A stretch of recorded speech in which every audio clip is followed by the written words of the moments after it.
Learning to know Jesus means understanding that it involves the truth, the whole truth, and nothing but the truth.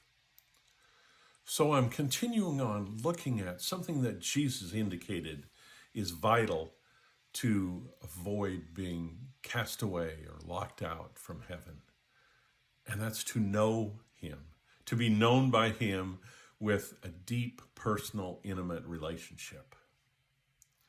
And I've been talking about the first step of this, which is to know that it involves the Holy Spirit, of receiving the Holy Spirit, being filled with the Holy Spirit, being guided by the Holy Spirit, but yet having the standard of the Holy Bible.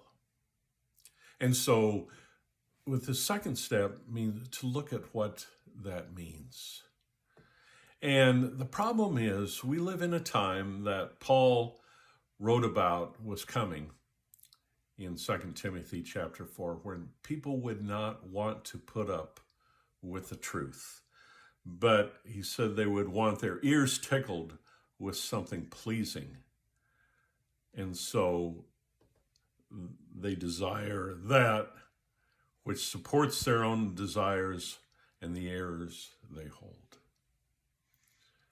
And we see a lot of people just buy into the stereotype about the Bible, that the Old Testament is all about this wrathful, vengeful God, but the New Testament is this nice, loving Jesus. But that's not the whole Jesus. Yes, He instructs us to love God and love other people as the most important. But He's also standing up for righteousness.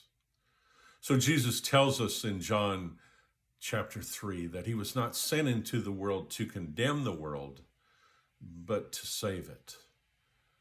But He also says in Matthew 10 that He didn't come into the world to bring peace, but a sword. So we have to look at the whole truth to understand the real Jesus, to not be rejected by Him on Judgment Day. And so when we say, well, I act this way because that's how I was born, let's take to heart what Jesus says, then let's be born again. Join me next time as we dig into this deeper about the truth and whole truth of Jesus.